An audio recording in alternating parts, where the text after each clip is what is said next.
It's Lily on the go. What is going on? It is day 14. Okay, so I am on my second week, just wrapped up my second week. I don't know why my eye is glistening as if I've been crying or something. Um, I just came from work, my evening part-time weekend shindig, and I'm physically tired. I've managed to actually work out every day. This week, it's been raining every day. So I was not able, like, I was getting up 7 o'clock because I knew I wasn't going outside for a walk. So I had to do like indoor walking, and I started to like getting at night, it'd be like 8,000 steps. And I found myself just walking in place just to get me down to the 10,000.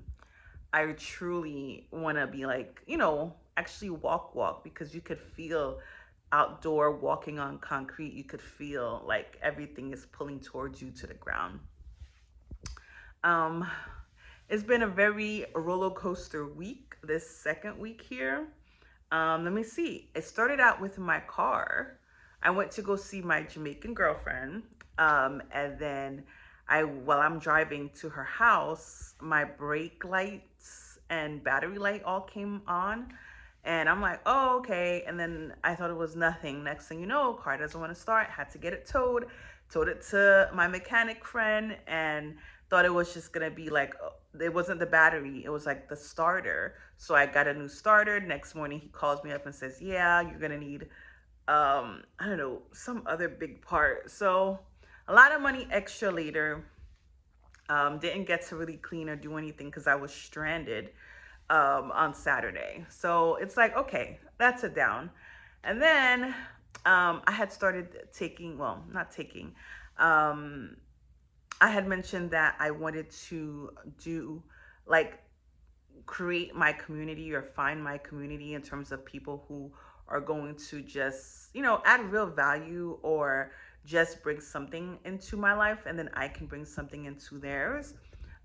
So a couple months ago, when I was going through this really tough time, I had put in I think it was a note.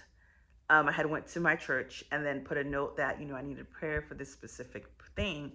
And then the pastor called me the next day and he prayed for me and stuff. And he, told me about this recovery class that they have, right?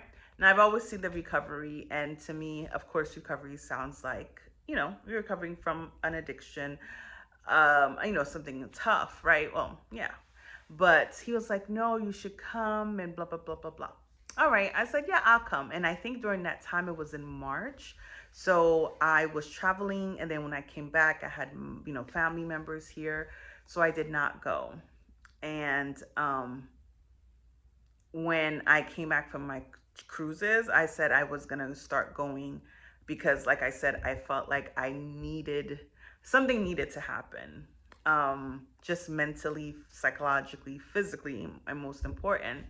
And then I went, and can I tell you, it was just crazy because it was just like, all these different years I went into, I actually had a therapist, like not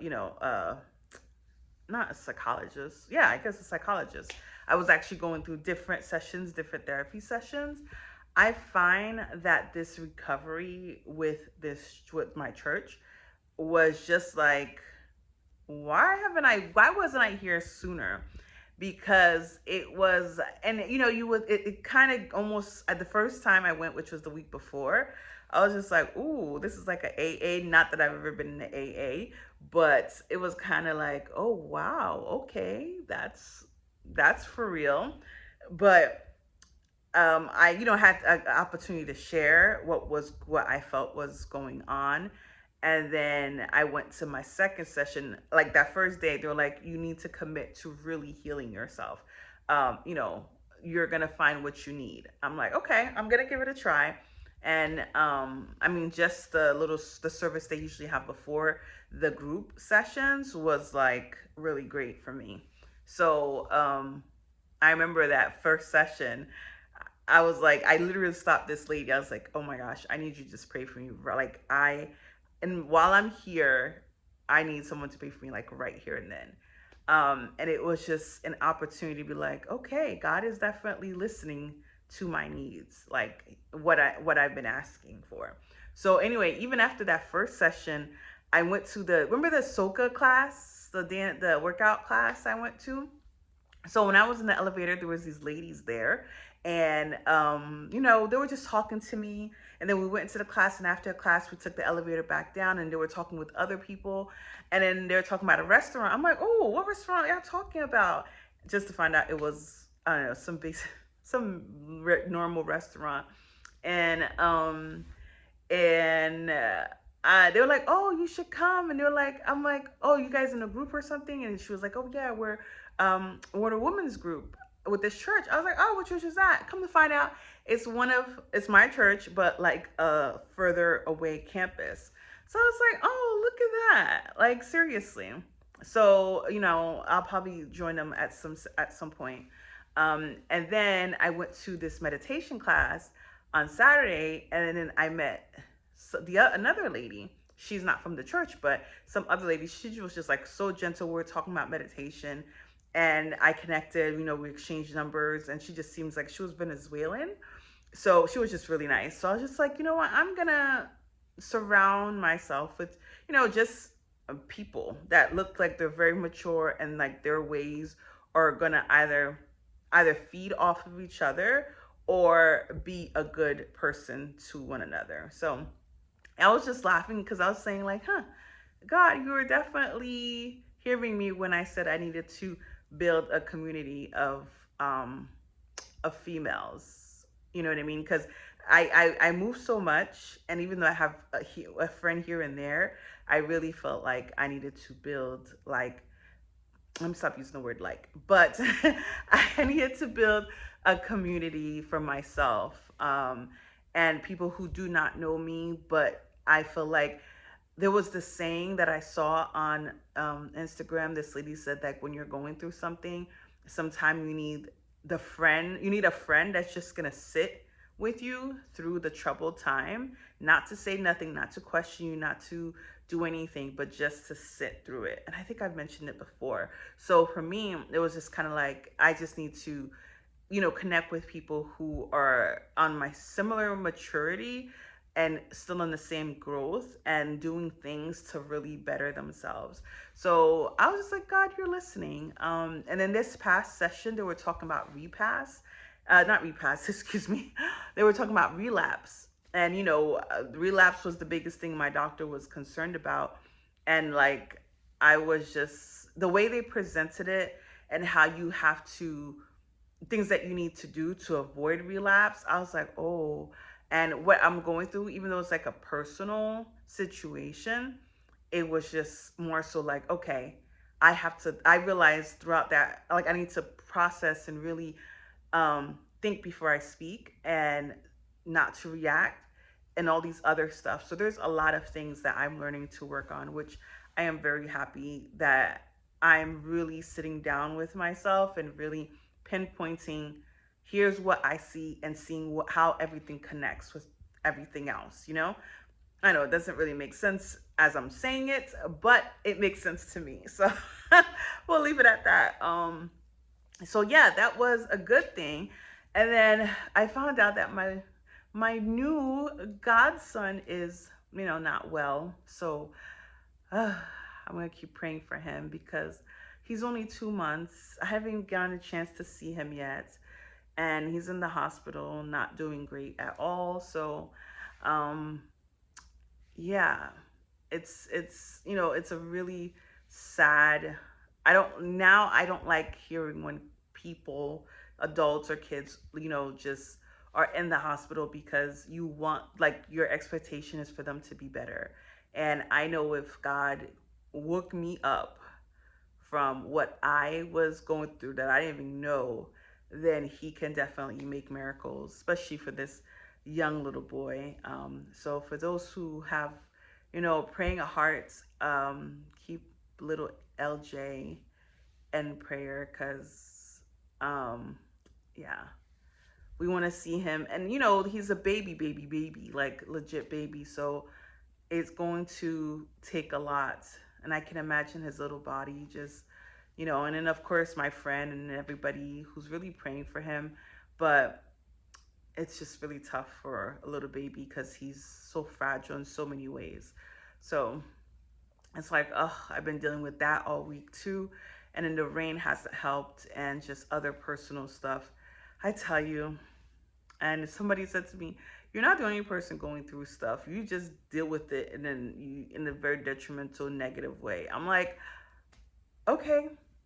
So I have to find better ways to handle tough situations. I don't like them. I don't like tough conversations. I want to get to the point where it's like, okay, the point where I can get over it or deal with it or just be done with it. So, um, yeah, there's a lot of things to work out. So I'm just, it was tough. It's been a very tough week, but just wanted to share how the second week is going.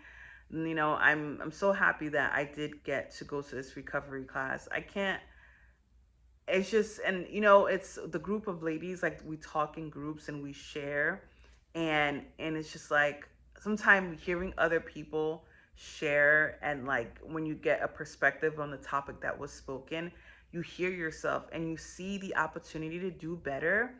And it's just like, okay, only if I could take this group of people with me everywhere I go to remind me of God's grace, to remind me of my sinful ways, my negative thoughts, the way I carry myself. If I could just have that as a constant reminder, I would live a full happy life. But the fact that I know the reality of things are going to come my way, I have to like be strong enough to remember the things that I know of who I am and what I'm supposed to be and my purpose. So yep, that's gonna be the exciting focus for me next few weeks. And I am truly, truly happy that I'm down to week 2. I've been doing well with the food. I had a carb here and there, but I've been working out, so I'm not gonna beat myself up about it. I had 2 cookies today because they had it at work, but hey, like I said, um, I know as long as my main focus is my greens, drinking my juices, eating a salad, like just really making better choices, I'm going to be okay. I'm going to be okay. So I'm ready for week 3. Tomorrow starts week 3 officially, and we shall see. Look at my plant, even though it's dead, it still brings me life. I need to get some flowers. Yeah, so I'm feeling good. And I know, I know everything will be all right. Everything will be all right. Whatever God wants, it's His glory. Everything will happen according to His will. And yeah, so for people who love people, just be good to people. Let me tell you before I end, if my camera ends or this video ends, that's fine. When I was stranded in the parking lot with my car needing to be towed, I went to 2 stores. One was a Spanish salon, hair salon, and another one was a Chinese food restaurant. I went to both those places and asked them, "Hey, my car stopped. I need to charge my phone." They literally had they had outlets out, and I asked them if I could charge my phone, and they told me no. Now, I'm not gonna, but thank God I stopped eating Chinese food many, many years ago, because we know I don't eat Chinese food. But I was just shocked that as females, I'm coming to you, I have the charger in my hand. I have my phone in my hand. I'm telling you, my phone is dead, is dying. All I needed was to plug my phone, and you wouldn't let me? Like, imagine if I was starving. Imagine, like, I was so disappointed in humanity and how people are. I mean, seriously, you're a business, so I can understand if I ring your doorbell at your house, but you're a business, but you don't mind me coming and spending your money on your Chinese food, or at your salon. But for me to charge my phone, you're not gonna let me charge. When I tell you, I was so frustrated, and I don't know if it was just Like I don't know.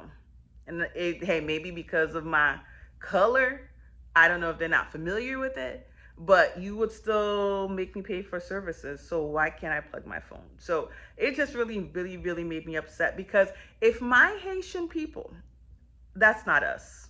And I'm gonna tell you straight, that is not us. I can't imagine going to a Haitian business and for me to say I need, like, that's not my people. And if my people act like that to anybody, they need to be revoked, take back their Haitian card, because that's just not my people. So, like I said, hey, every business, they have the right to serve who they want to serve, but I found it very strange and terrible that as a woman coming into your business, I can't use the outlet that's sitting right there. So you probably wouldn't even spit on me if I was on fire. Just terrible. But you can't let those things, that experiences you have, really mess up who you are. Like I said, I need to be in a bubble. Lord, put me in a bubble. Okay. Put me in a bubble. Yeah. So anyway, let me get ready myself ready for bed and then head on to work tomorrow. It is a new week, week 3. I gotta keep going. Don't surrender to anything. Stay focused. And I need my baby, to my first godchild, to make it through. Even if you have to be on machines for a couple more weeks, I need you to make it through. And I'm praying God that he does. So thank you, everybody. Have a great week. Bye.